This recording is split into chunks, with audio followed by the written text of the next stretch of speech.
Bonjour, dans cette vidéo, je vais faire un petit retour en arrière sur la partie réseau.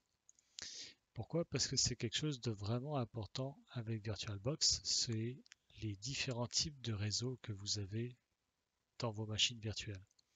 Alors que dans la VM de base, j'avais déclaré deux types de réseaux. J'avais déclaré un Host Only Adapter et un NAT Network.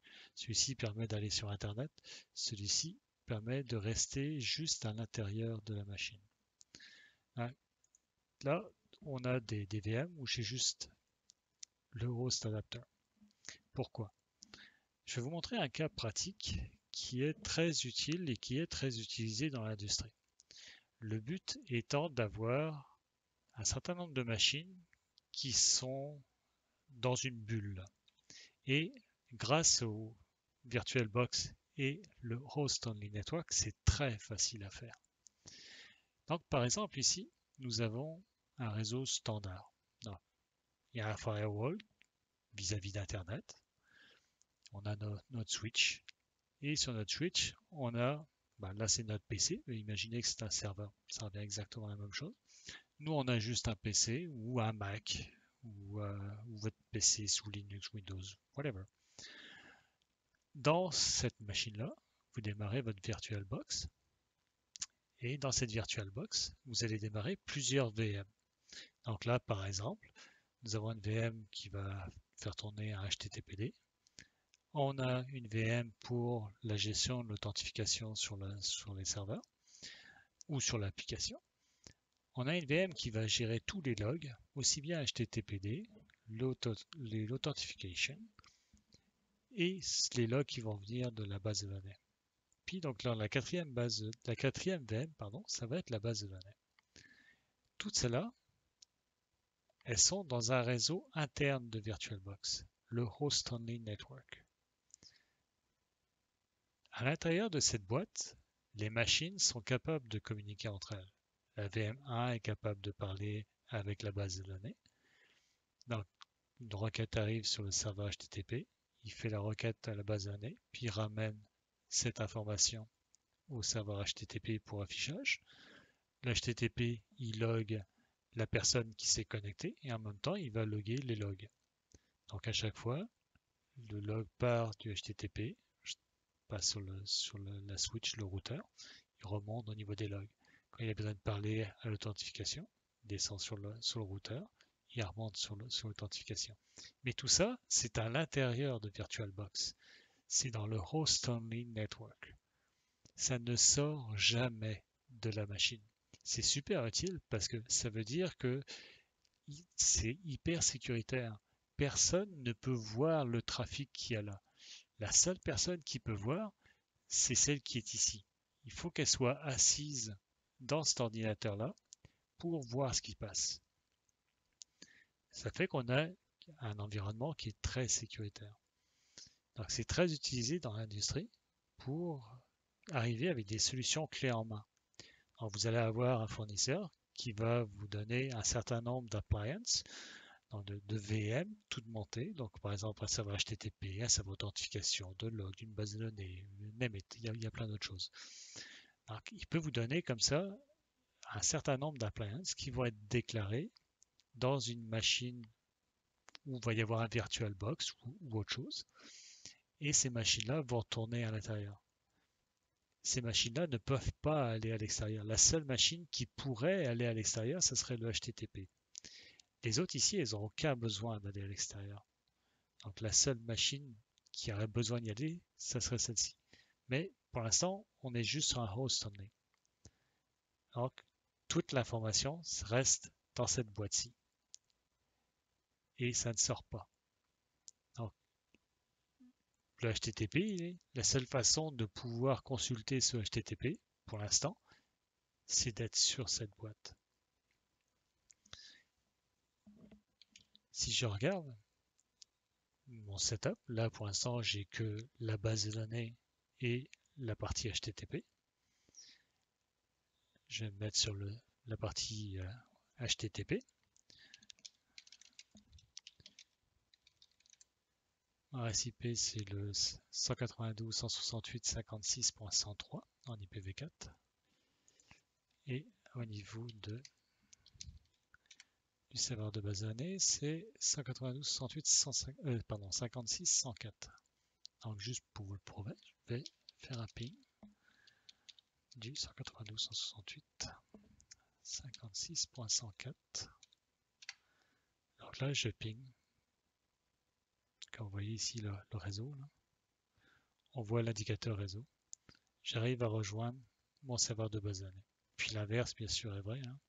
Si je demande de faire un ping 192.168.56.103, et celle-ci, on voit désormais, si je l'indique avec le doigt, ça marche pas. Hein. Donc on voit ici l'indicateur du réseau, comme quoi la machine est bien rejointe en synchronisation avec celle-ci. Par contre, j'arrive pas à rejoindre le host. C'est-à-dire que la VM, ou les VM, pardon, cette VM-là et cette VM-là n'arrivent pas à rejoindre cette adresse IP-là. Le point 1 est ici. 192.168.56.1, c'est celle-là. Mais ces machines-là, elles sont incapables de rejoindre. Ça s'arrête ici.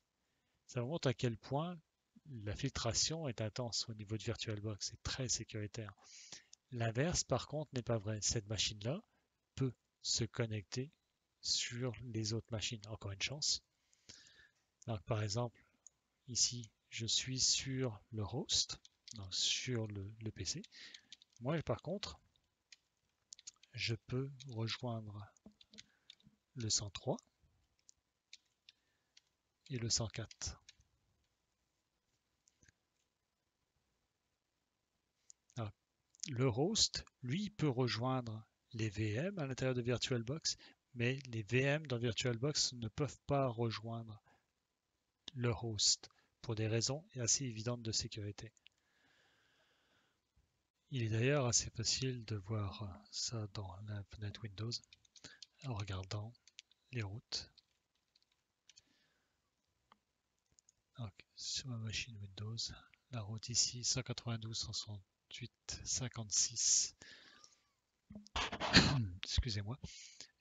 Donc la default route pour le 56.0, ça reste sur le 150, sur le 192.168.56.1 et le point 1 reste un loopback sur elle-même. Donc tout ce qui arrive sur le 192.168.56, quelle que soit la provenance, retourne sur le point 1. À l'intérieur de VirtualBox, c'est paramétré pour que s'il y a quelque chose qui arrive, qui essaye de rejoindre l'extérieur, ça ne peut pas sortir.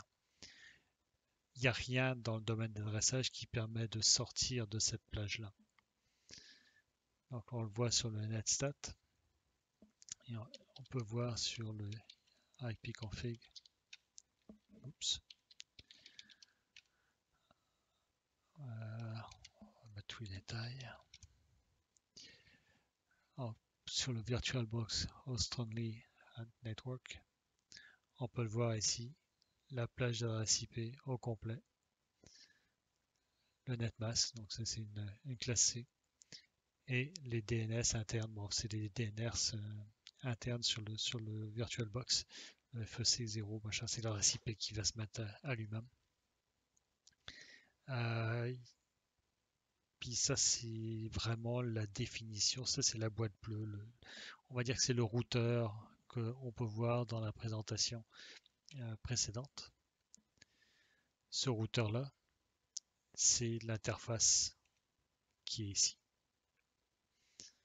Donc c'est à peu près ça qui explique comment fonctionne le VirtualBox. Il y a un petit peu plus que ça, mais ça va sortir du cadre de cette vidéo.